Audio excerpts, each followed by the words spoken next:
She's a little spitball. I got a little worried there. I thought she was really going to go south on me there for a minute. So, my name is Tommy T, and I am an alcoholic. Nobody works.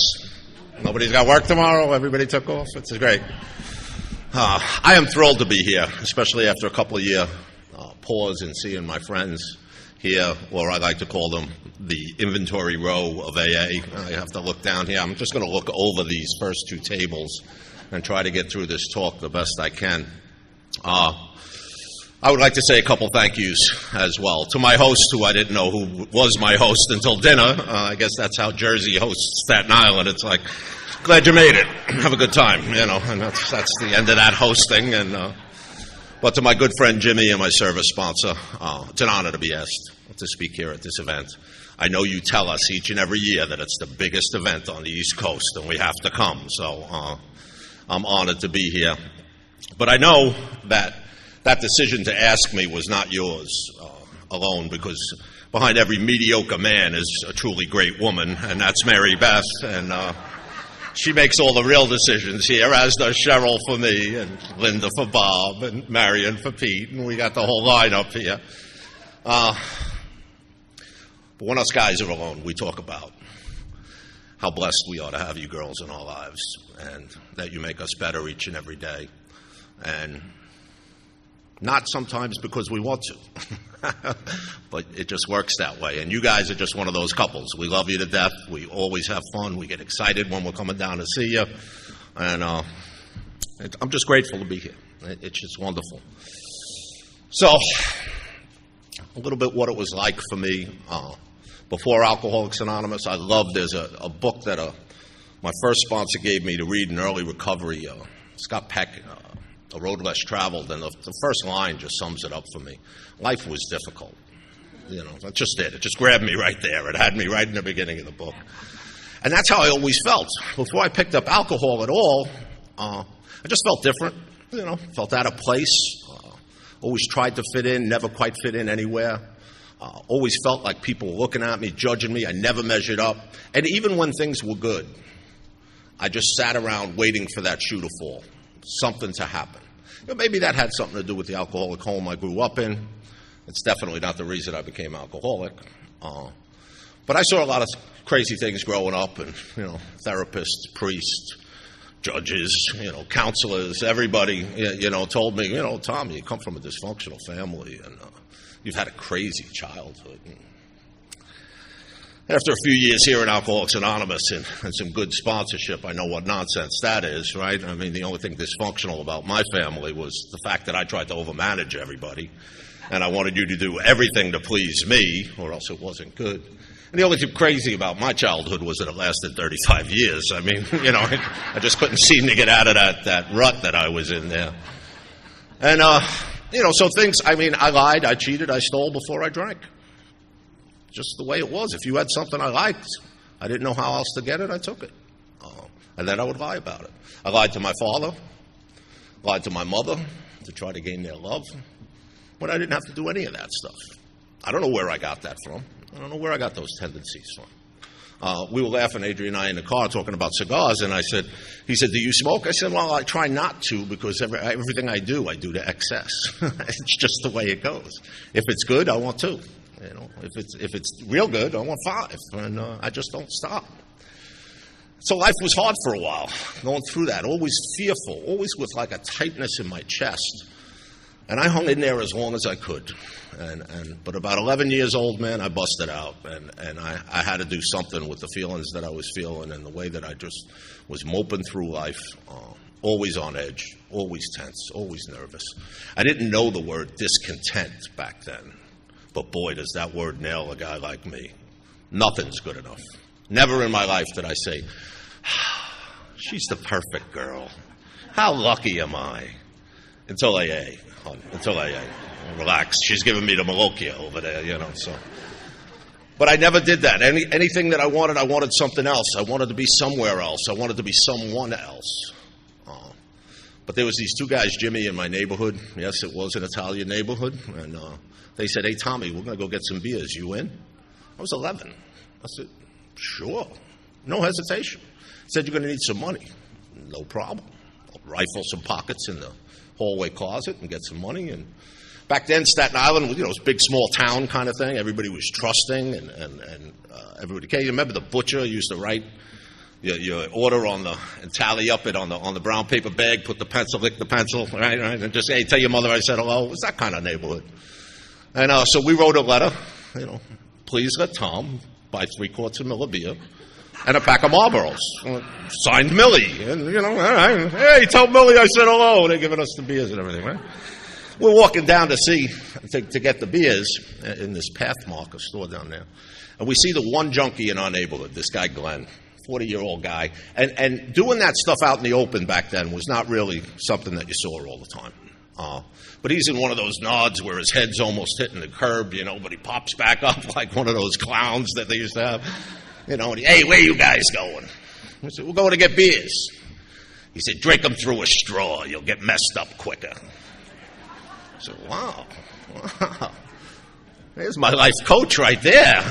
I'm taking those directions, I come in here 23 years later, and a guy with 25 years says, hey, son, do those 12 steps. Get a sponsor. Get a home group. Nah. But that junkie on the corner, I'm going to follow him to the gates of hell and back, And we did that. And, I'll give you a little time reference. It was 1970 when I was 11. I'm letting up my age here a little bit. But the big album that year was Neil Young, Harvest. The Needle and the Damage Done was the big song. We sang it poorly all night, top of our lungs, I had a boom box. Remember the boom boxes? It was an 8-track player, for those of you that remember that. I had my dungaree jacket on. It had the band Yes on the back. My hair was down to about here, and we just went down and we had a great time. But I noticed I drank differently than my friends that first night. I'm drinking and drinking and drinking. They're putting the caps on their beer and they're putting them in the weeds. I'm like, what are you guys doing? It's Friday night, Tom. We got tomorrow night. We got to save a little something for tomorrow night. I said, the hell do you do? And I push this one guy, Jimmy, down. I take his. I start chugging it, and it's all over me, and I go to get the other guy, but I made like a tactical error. I went after the smaller guy first, so I was still kind of about myself. I was able to take him, but the big guy, he threw me a beating. And I woke up, it was like, 2 o'clock in the morning. I'm 11. I got to be home when the street lights go on. This is a problem, right? I got a cut lip. I threw up on myself. I got a cigarette burn. I don't even smoke cigarettes. My radio's missing, and basically that tells you about the next 23 years of my life. In one wrapped up story. And then I'm just playing Alcoholic 20 Questions the next day.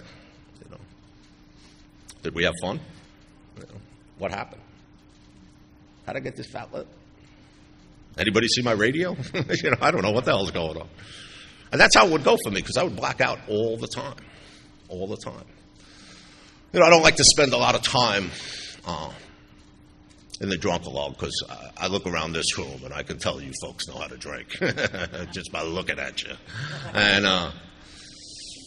but there was, 7 totaled cars in 9 years. There was a bunch of failed relationships. There was a lot of things that I'm not proud of to stand up here, but I think it's important that you know the kind of man that I was then and the man that I am today.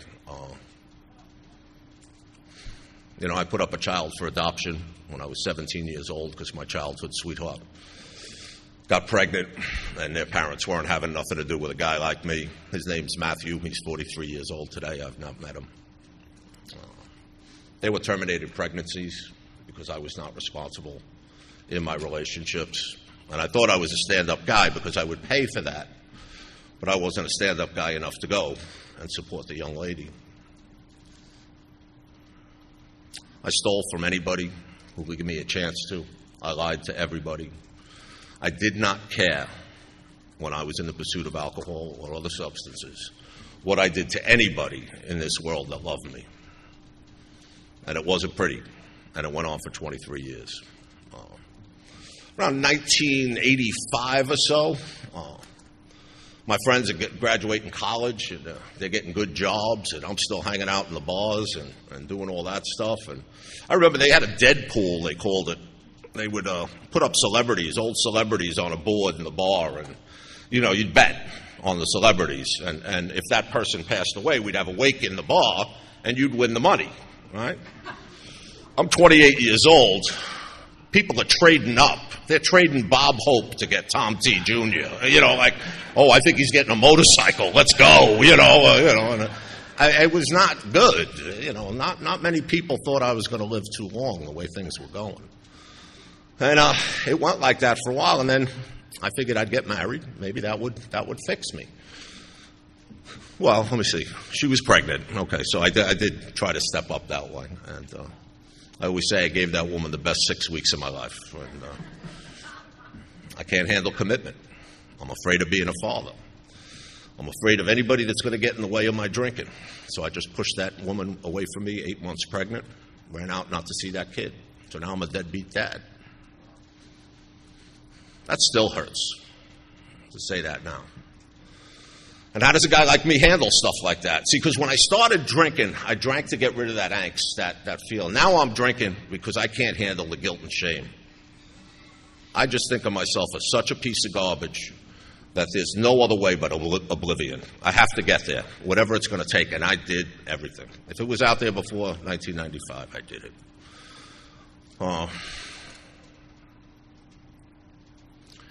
I never, ever wanted to come to Alcoholics Anonymous.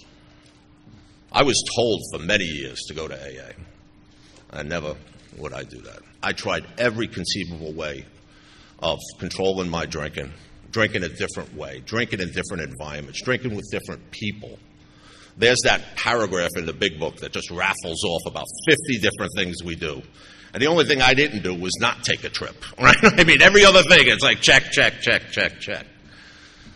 And I think the worst 5 years of my drinking were 1990 to 1995. And my sober date is April 8th, 1995. And it was the worst because I tried to control my drinking. If you've had an experience with that, for people like us, it's just not a winning proposition.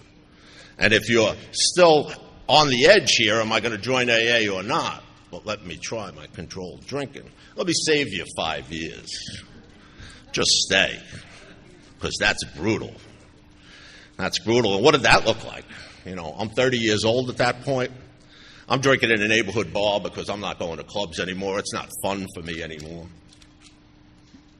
I'm drinking at a dump called the Armory Inn. It's right up the street from an apartment I had. It's got sawdust on the floor. It's got the shuffleboard table. It's got like the 1940s jukebox in it, and it's me and 3 65-year-old men during the week. And I'd go in there on a Friday night. I'd order my Jack Daniels and a small beer, bang the shot down, drink the beer, argue with the guys about football that happened before I was born, but they were at the game, and if I lost the argument, I just beat up a 65-year-old man. I mean, this is the life I'm leading. But if a woman would walk into that bar, I'm 35 years younger than the next guy there. I got a shot, right? So let's say we would have a romantic evening. I would bring that lady, that young lady down to the bar. Well, it didn't have to be a young lady. It could be any lady. Just anything that came into the bar was fine with me. And I would bring her down to that apartment, and a funny thing would happen. We'd grab a six-pack to go, and we'd go down. And we would have a nice romantic evening. She would remember my name. She would actually like me in the morning. It was just crazy. I'd wake up, I had money in my pocket, my car's out in front. I'm like, wow, maybe I'm making too much of this drinking thing. It's working fine, no consequences at all. So I would drive her to have breakfast. I would pay for breakfast. I would open the car door. I'd do the whole thing that my grandmother taught me to do when I was young. I'd get her phone number. I'd let her out. I'd throw the phone number out the door and start again. And I'd go up there on Saturday night. I'd sit in that same stool. I'd order that same beer. I'd order that same Jack Daniels. I'd start drinking the same exact way. But no woman would come into the bar. Now the bar's closing up at 2, 3 in the morning. And I love it in Bill's story. He says he would visit the most sordid places on earth, right? And that's where I would go, because that's where my people are. That's where you guys are hanging out. And I would be looking for female company or other substances or something. And I don't know what happened. Friday night was a successful night. Saturday night, same circumstances. I wake up. It's Tuesday. I got a cross-dressing dude with me next to me in the bed. Don't know how that happened. Drug dealers got the car. I don't know where I am. I'm looking at street signs. I reach into my pocket and I say, I got some money. I can get home. And there's 5 ATM slips in. I wiped out the bank account. And I don't know how that happened. Brutal. And during those 5 years, the amount of time that I would stay sober was based on the debacle or the jackpot that I would get in. So, you beat up that 65-year-old guy. I feel real bad about that. That's 2 weeks. I'm not going to drink for 2 weeks. Crack up a car? Everybody cracks up a car. That's a month. Wake up with Alex? 2 months. That was bad. That was bad. Both times. That was bad. And that's how life was going, from 30 to 35 years old. And that brought me to April 6th, a city payday. We got paid on Thursdays, every other Thursday. I think I'm personally responsible for not getting paid on Thursdays anymore. The city gets paid on Fridays now because I would never show up until Tuesday, So I think they started to hold the paychecks back until Friday. But it's all about me, But we go out for a few. How many times did we say that? I don't really know the whole story, so I won't try to tell it. I have bits and pieces of it from playing Alcoholic 20 Questions, because I did it the first night I drank, and I did it the last night, hopefully the last night that I drank. But I come out of a blackout, and I'm face first on Jersey Street on Staten Island. It's a rough neighborhood. It's a drug area. And I got a 21-year-old cop's foot on my face. And they found a loaded handgun in the car. There was non-conference approved, party goods in the back. The guy I got with me in the car is now doing life for murder. I just met him in after hours. I thought he was a swell guy. And I'm drunk driving for the third time. And cop says to me, if you move, I'll blow your effing head off. 35 years old, in the gym 5 days a week, pretty burly at that point. I got a tear running down my eyes, and I told him, you'd be doing me a favor. I couldn't believe that I did this again. I can't tell you how many times that my life was going well, and I went out and sabotaged it. And as the book says, pulled it down on my head with a bunch of useless or senseless sprees. I've done it over and over again. So I go to the Brooklyn House of Detention, or I like to call it my rehab. And I'm in a cell with 30 guys, most of which who are bigger than me. And I still feel different because these guys know that what they're in for. I'm playing 20 questions with the CO. What are the charges? A handgun? A loaded handgun? Anybody get hurt? Same thing I'm asking the first night that I drank. It was a mess. And I did not still want to come to AA. Nah, not AA. That's drastic. No. Let's see if I get out of this jail term, and then, we'll talk. And we go through the whole process. I end up getting probation. People are telling me you should go to AA. They put me in an intensive outpatient program, and those things. They graduate you through. You're in the graduating class in 6 months, and I'm going 5 nights a week to doing that, and I'm doing urine tests. And I got treatment against street crime coming here. That wife that I ran out on comes out of the woodwork and wants to take a paternity test and wants 7 years of back child support. I mean, I absolutely love the newcomer that comes in now and says, I'm in a long-term rehab. Then I'm going to go to a halfway house. Then I'm going to go to a 3/4 house. Then I'm going to go to a 1/4 house. Then I'm going to work here. I'm going to get some Fed money for some culinary arts courses. I'm going to do this. It was not that way for me. I was in Superior Court, Family Court. I was going to a lawyer's office. I was going to a counselor's office. I was getting beeps. They would give us beepers. Come give a urine sample. Like, oh my God, my life was a mess. And when I came in, I was $38,000 in debt to all the wrong people. And one time, a car backfired on Staten Island, and I jumped over the hedges because I thought somebody was taking a shot at me.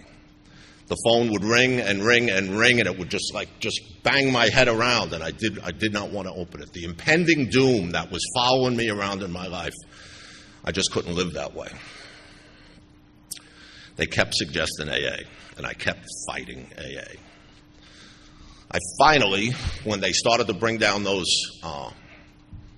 the intensive outpatient program and things, I was afraid to be in my own head, So I started to go to some AA meetings, but I did not go enthusiastically. I walked into a meeting on Staten Island, and the guys were like 70 years old. And I'm like, Jesus, no, not this, right? They're praying. Then they're all complaining for an hour. I don't know what's going on. I said, this can't be it. But I would come in at 2 minutes to 8, half-heartedly listen to the meeting, and then I would run out at 9. And then I'd say, you're all a clique.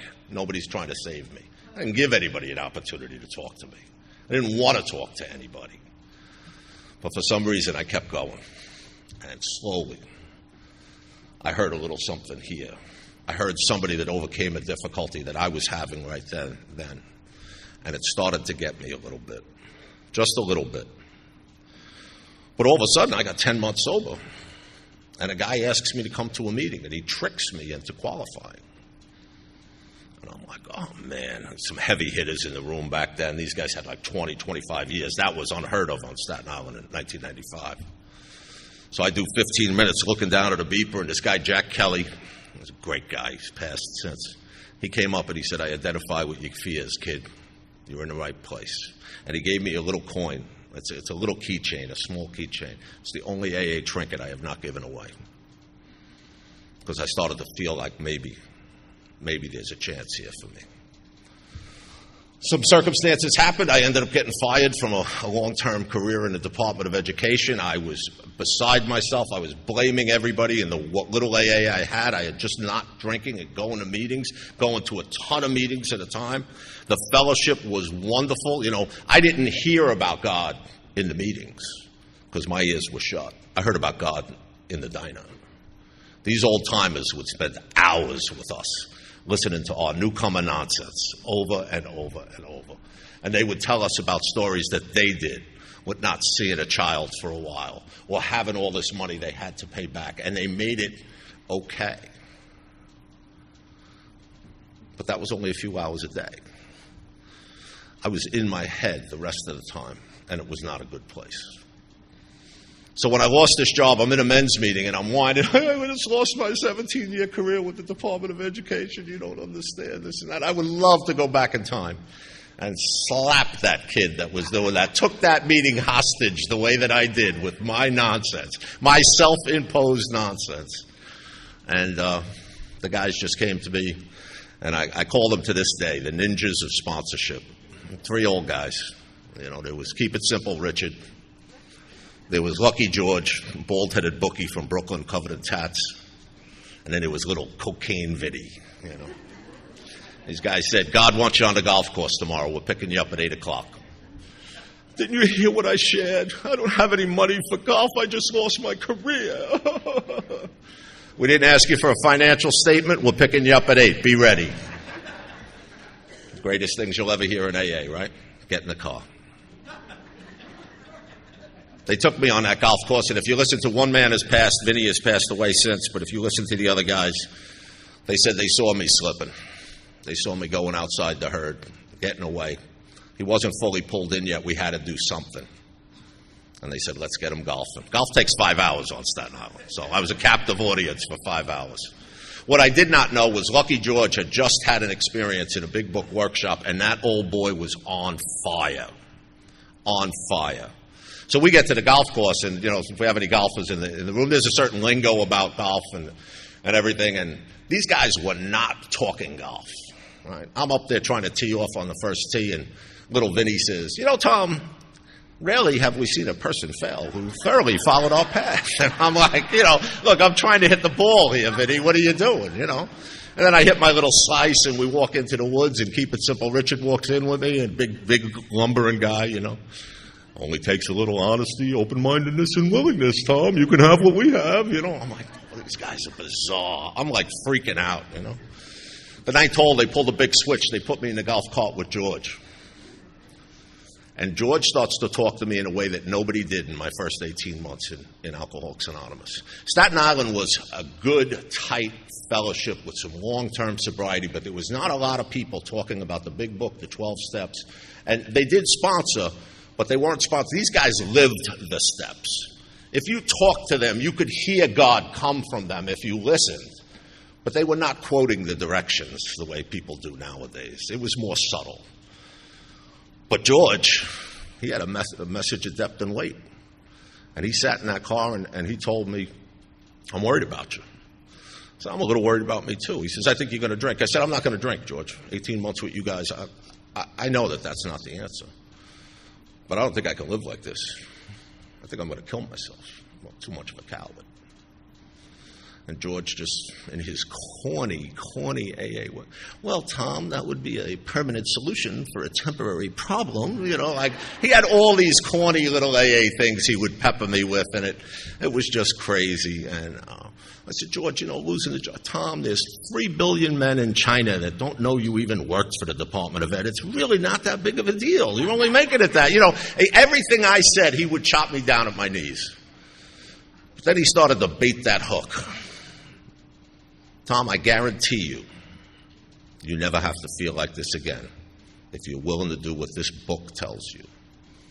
I do not have a program myself. I follow the one of Alcoholics Anonymous, and it works just well. I promise you I will never tell you anything to do outside of the realm of the book. I had a lot of daddy issues, a lot of authority issues. I saw some old-time sponsors like, hey, wash my car kind of stuff. I was like, I am not getting a sponsor. George made it easy. He said, listen, if you can come to my house a couple of days a week. He was retired. I was semi-retired. He said, we'll read from that book. I'll give you a cassette tape, and the cassette tape, I'll never forget it. It was a Joe Hawk Big Book Workshop from Santa Monica, California. It was awesome. And he would give what we read that night to me to reinforce. He said, I'll cook dinner. We'll read that book, and you're going to do what the book tells you to do, not what I tell you to do. I was unemployed. I heard free dinner. I said, I'm in, you know. And there began that journey with George. And it was miraculous. And I hope yours is too. I got excited going to George's house because I wasn't doing it for the courts anymore. I wasn't doing it to see that son. All those things were still out there for me. But this was about, I want to stay alive. And I would get like a little kid going to George's house.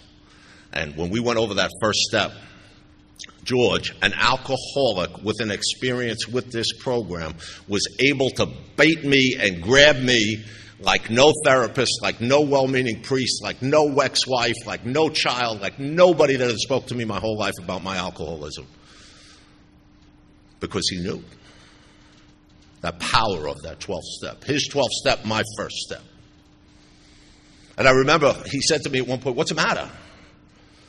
I guess my mouth dropped open or something, and I said, I can't believe that they wrote this book about me in 1939. Because there it was, the phenomenon of craving that explained my whole drinking career, that no counselor could have, Tom, why don't you just stop or moderate? Well, this book tells me I can't. The obsession that when I start to think about drinking, just put one in front of me. I can't. I've never successfully beat that obsession. And then that spiritual malady. We're like boxers. We come in here thinking we're going to have a boxing match against alcohol. Alcohol's my problem. This is the MMA, baby. There's a lot more problems than boxing. You better cross-train a little bit. I thought I came in here because I drank too much and my life became unmanageable. No. It's that soul sickness that will keep bringing me out time and time again because I don't know anything else. And George laid that out to me. We spent a lot of time in the first step. 75 pages dedicated to that, and he showed me clearly that when we got to step 2 and I started to think about God and getting bristle with antagonism and run away from that stuff, he said, do you believe that you haven't done a good job with this up to this point? I'm sitting on a bald-headed bookie from Brooklyn's couch, listening to reading the big book. Yeah, I'm pretty much going to concede to that. He said, believe in my God. He's a big God. He could take another lunatic like you on. Okay, step 3. Very awkward for me to kneel down and hold hands with a man and say a prayer that I don't truly understand. But we did that. Came up from that, and he said, next, we launch out on a course of vigorous action. I said, wait, 2 steps a night? Whoa, slow down. He says, next, it's a time reference. Let's go. I bought your book. He made it so easy. You know, I have people come into Decker Avenue Step Group, my home group, and they will talk about the 4th step, and it's, I'm in my 4th step for 7 months. No, you're not. You're balking. You know, if you would have put down the actual time that I wrote, it took me 9 days to do the resentment inventory, a fear inventory, and a relationship inventory, but the actual time writing, it's hours. It's not. And back then, we were doing extended third column nonsense and all these books and filling everything up. It's not a lot. My mind will take me away from it. The thing that's going to save my life and change my outlook on life, and my sick mind will try to pull me away from it each and every time. Crazy. George was good. He brought me through it painlessly. And then I shared that 5th step with George, and I did it up in a place, Mount Minris. I lied to him a little bit about it, but that all came out later. We did 6 and 7. Who understands 6 and 7 when you're first going through it and your pants are burning? You know, yeah, okay, whatever. I'll say the prayer, you know. But what happens? All of a sudden, I become a little less fearful. I become a little less dishonest. There's power in 6 and 7. And you really want to know what that power in 6 and 7 is. When you read that 8-step list and all of a sudden you hear that noise, hi, you got a couple minutes for me? That's power. And I go out there and I write my 8th step. I'm not making amends yet. But I looked at all those names, and, you know, I love Sheldon from Vegas says, whoa, the 9th step, that's expensive.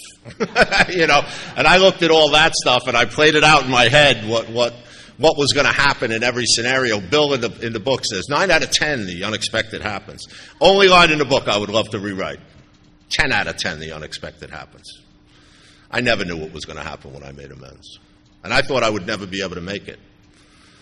But with George's help, and the folks in AA. See, I was balking with an 8th step, and I'm at a meeting called Randall Manor. It's a Thursday night Beginners meeting, and I share at a table. It's only 5 people at the meeting. Nobody's doing the steps. I know it's a safe share there, you know. I was like, I wrote my list, but I'm not doing it. And everybody at the meeting said, oh, don't do it. You're moving way too quickly. It's a step a year. You should be on step 2. What are you doing? You know, it's exactly what I want to hear. Well, we go out front, and this guy, Bobby, the postman, 30 years sober, he says, hey, Tommy, I heard you're going through the 12 steps with George. I said, yeah, I am. Puff out my chest a little bit, you know. He says, would you like to share at our step group Saturday? I said, of course. I'll share. I'm good AA. He said, good. We're speaking on the 9th step. I was like, well, I have a list, but I haven't made any yet. And I'm hanging out with my road dogs, right? We're smoking Marlboros one after another and everything, and they're looking at me. And Bobby just walks by me, the fellowship, the power of our fellowship. He didn't make a big deal of it. Patted me on the back. He said, make a few amends. Let us know how they turn out. I'll see you Saturday. And he walks away. And then these guys are like, oh, well, we'll be there too. We want to see this, you know. I called George. He says, come on over. We'll review what you got to do. We did what the book said. We went to my family. I went to Mom. I went to Dad. I went to my sister. I wrote a letter to my grandmother. My grandmother was one of those women who just loved me no matter what. She was my safety net. When my dad would come home and break up the house, my mother would scoop us up in blankets. And if we made it to Grandma's house and you smelt mothballs, you knew you were safe. Because her sons would not cross that threshold under the influence of alcohol. So she was that person in my life. And I stole money from her. And the last words I said to my grandmother was, no, Grandma, I didn't take that money. I would never do that from you. And then she passed. That was one of those things that just ripped at my soul for years. So I made amends to my mother. And, we were trained well back then. I poured my heart out, told her everything, the money I stole, breaking into the house, taking jewelry, doing all that things. I pushed my mother down one time when I was about 14 years old. And I brought back everything that I could remember. And we were trained well. Well, these are the harms that I'm clear on. Is there anything that I've possibly left out that affected you in any way that I don't know? My mother just said, oh, you left out a bunch. Right?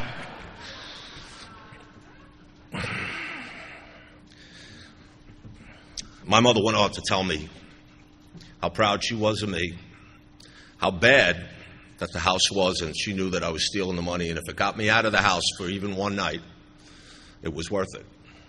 That she was sorry she couldn't give me a better life. And she said, and since you're sober, I've never been more proud of anybody or anything in my life than you. When you got older, you stopped the fights between me and my father, and you were my protector. And I just don't know that I'd make it this long without you. Moms are just awesome. I miss my mom.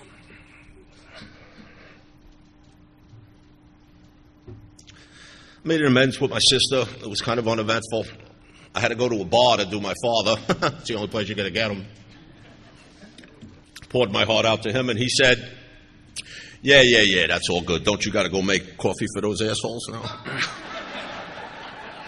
All right, Dad, give me a kiss. And he would pull away from me, I'd pull his head in and give him a kiss anyhow, And then I went to read that letter before the meeting. I got maybe an hour to go to the meeting. And I never went to see my grandmother buried because of the guilt and shame that I had. And I'm walking in the section. I know where it is, but I don't know the exact spot. It's getting late, and I'm looking. It's a bright, sunny day. And just want to read this letter and have 4 amends to talk about, right? It's not about clearing up the wreckage of my past at this point. It's about I got to look good at this meeting. I got to have something to do, right? And I give up, and I said, I got to go. And I walk on a diagonal line back to my car, and I run right into my grandmother's gravestone, Anna Tarraco.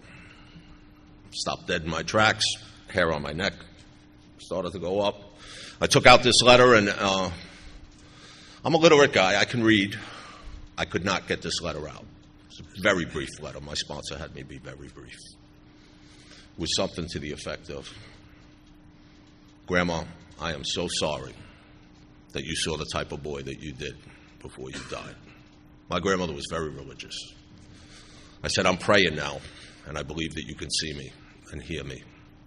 And someday I'm going to make you proud, Grandma. I'm so sorry for the things that I did. That was it.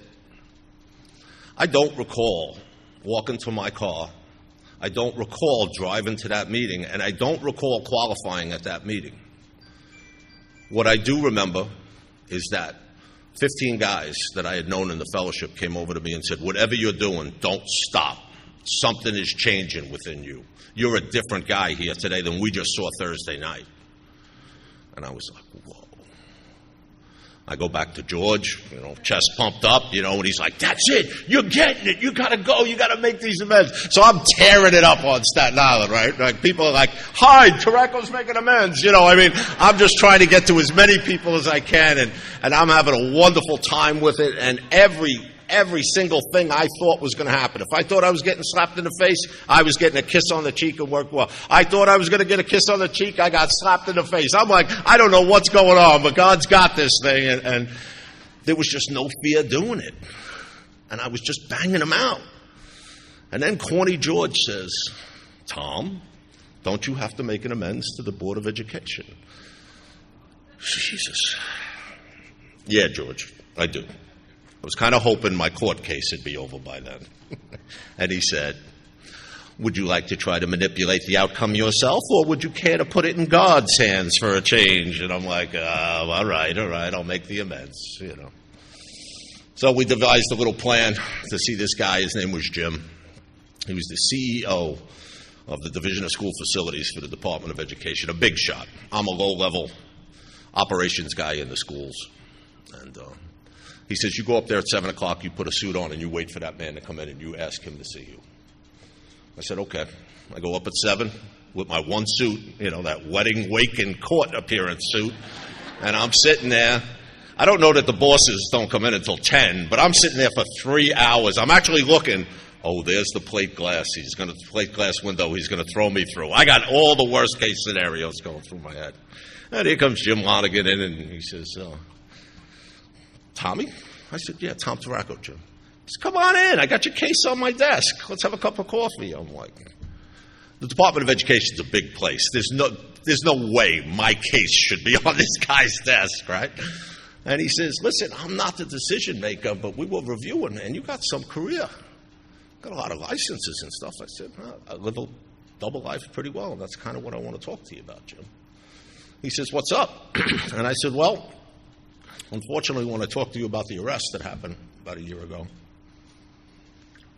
I lied to you about everything except for my name. He said, really? I said, yeah, Jim, it was my gun. I was driving drunk. They were my drugs. And I said, I wish you could stop there, but over the 17 years I've worked for you, I stole time from you. I stole tools from you. I punched other employees in and out. I've had parties in the Department of Education school buildings. I mean, it's not been pretty, Jim. And he says, that's interesting. He says, do you know I'm a deacon? No. I didn't know what a deacon was.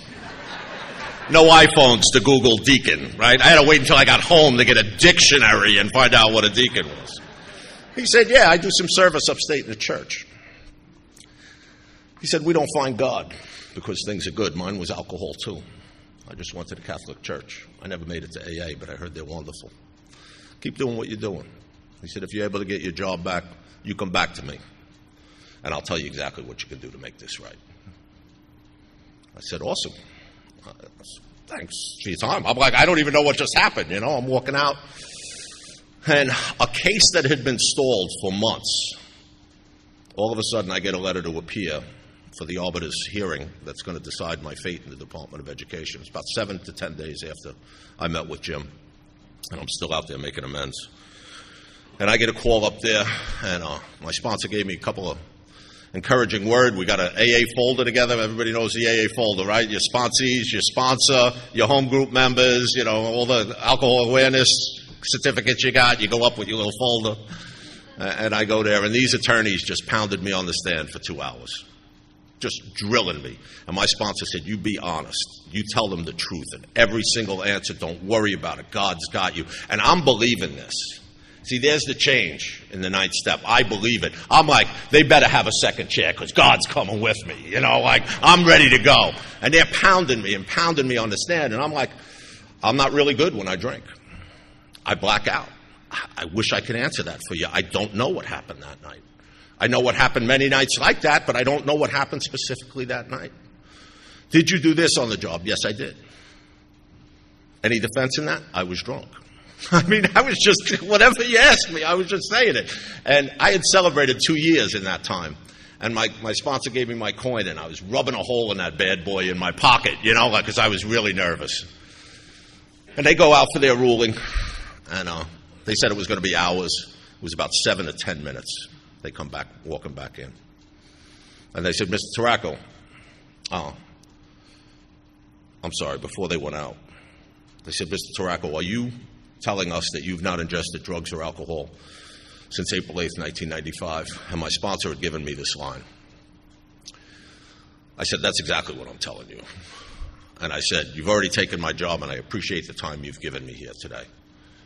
But I'm not willing to give you my dignity because Alcoholics Anonymous has given me that back. And then I pulled out my coin, and I said, and I'm not willing to give you this. And the arbiter said, what's that?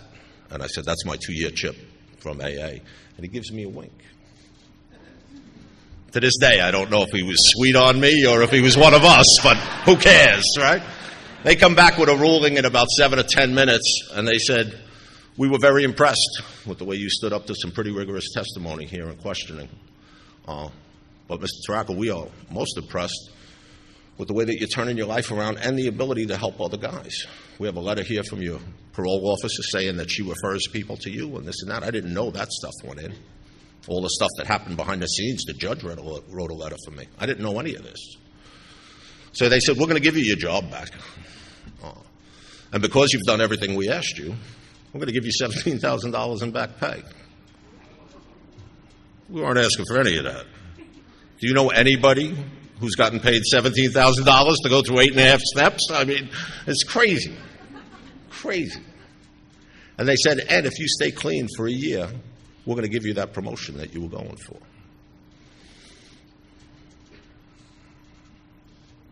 Power of God runs deep. And I went back to Jim. And Jim said, I can tell you exactly what I want you to do. I don't want you to become a civil servant. He said, I want you to arrive early. I want you to work your lunch hour if you have to. I want you to mentor young guys, and I want you to stay late if you have to. I was so grateful to get that career back, that it was easy for me to do that. And I came back with a zest for work and a zest for my career that I never had.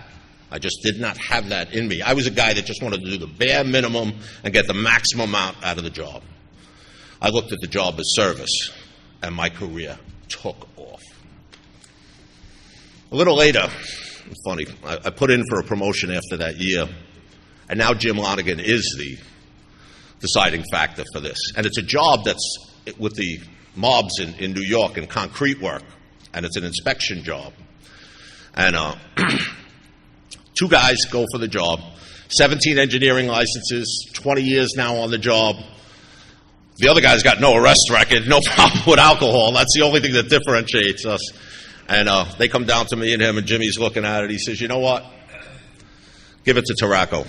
If he takes money, he'll drink. We'll know right away. And the promotion started.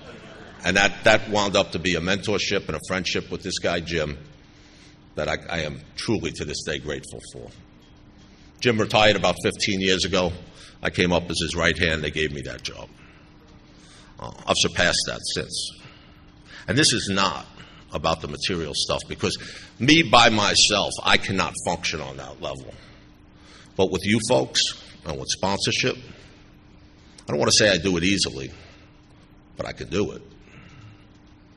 I get my strength from Alcoholics Anonymous. I get my strength from a God that, of my understanding, that laughs with me, that cries with me, that gives me strength every time I need it.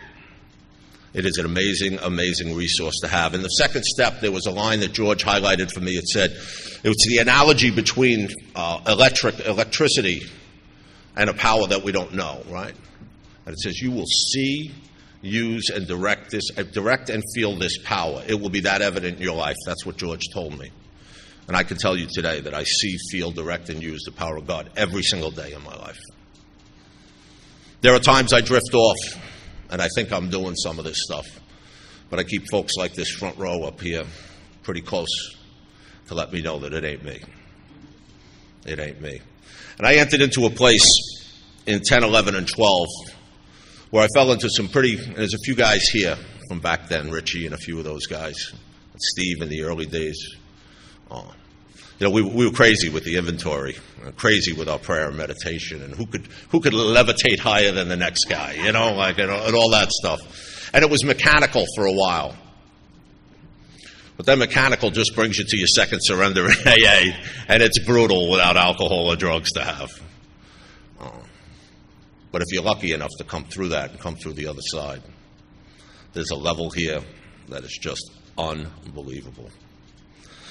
And I want to use my last couple of minutes here to talk a little bit about sponsorship, because it's meant so much to me. From that bald-headed bookie, George, who took the time to take me into his home, listen to every bad thing I've ever done, everything that I ever did that made me feel like such a piece of garbage, and hug me and say, okay, tomorrow, 6 and 7, I'm cooking pasta. To that guy. I call him every April 8th and thank him for my life. And he cries every April 8th. He's down in Florida now. And he told me something a few years ago. He said, I only worked with one guy. You. But I've watched you work with hundreds. He says, I don't know. It just wasn't my thing. I never knew that all those years. But then I got lucky. I got a guy, Joe Keegan. He's a Staten Islander. He's a biker dude. The chaps, the headband, big long red beard with food in it, arguing with everybody at the meeting, probably could have showered a little bit more than he did. And he was going through the 12 steps the same time I was. And I saw the transformation in him across the room. All of a sudden, this guy walks in, no leather, no headband, no colors, bright red hair parted on the side. He's got wire-rimmed glasses on, no beard, and he's sharing he's going to be a Montessori kindergarten teacher. I'm like, look, man, I'm having an experience over here, but this is sick. I want some of that, I asked him to be my service sponsor first. He took me through the traditions. Then he took me through the 12 steps because I was so comfortable with him. I went through a second time.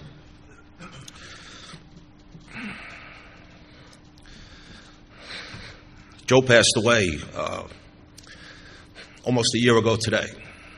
And I was reading before we came down. I have a journal that I've been able to keep for the 26 years I'm here, just scant entries every day. But I made a list of all the things that Joe saw me through.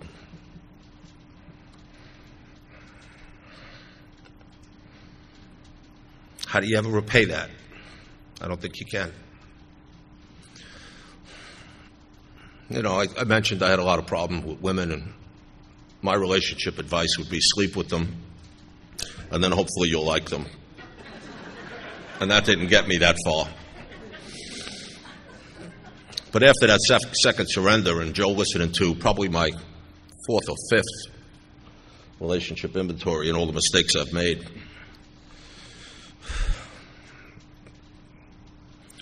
God sent my best friend to me here. She's sitting over here. And Joe told me, you can get in a relationship with him as long as you can tell me that you're going to take full responsibility for her children. Do not lay your hands on her until you can tell me that. Really, Joe? Serious? No prayer in my life did I ever say, God, please send me a crazy, alcoholic, single mother with 3 kids. But he did just that. He sent me Cheryl. But more than that, he gave me Joe. We had a courtship that I'd put up there with the best romances in anywhere. The excitement built. It was a wonderful time. And we were just friends for a long time. At 47 years old, I made love to a woman for the first time. And that's because of Joe. This woman, we've given up some stuff for our kids, for college and things like that, and we're still working. I was complaining one night, like I do, and saying, yeah, I would have got this watch if I ever retired, but that doesn't look like it's happening, wah, wah, wah, Little did I know my wife screenshotted the watch that I was looking at. And when Joe died, Cheryl's timing was impeccable. I turned 61 the next month, and Cheryl got me a really nice watch. The watch was beautiful. But when she said, look at the inscription, and I turned it over and it said WWJD, I started to cry. To my Christian friends, that would be what would Jesus do. But to me, it's what would Joe do. So my hope in this fellowship and in the rest of my time here is that I can always act like Joe's watching. That I'm always ready to put my hand out to the new guy or the new girl that comes in my home group, and they're dying. They're just not relapsing and getting banged up now. They're relapsing and dying. I take Alcoholics Anonymous very, very seriously. I always want to go to my commitment and dress to impress and bring the best representation I can bring that day for Alcoholics Anonymous. Because you folks showed me that there was a life that I did not know existed. And as long as I stay with you folks and listen to you folks, I know it can just keep getting better from here on in. Jimmy, thanks so much for having me tonight. Thanks, everybody. God bless you. Have a great weekend.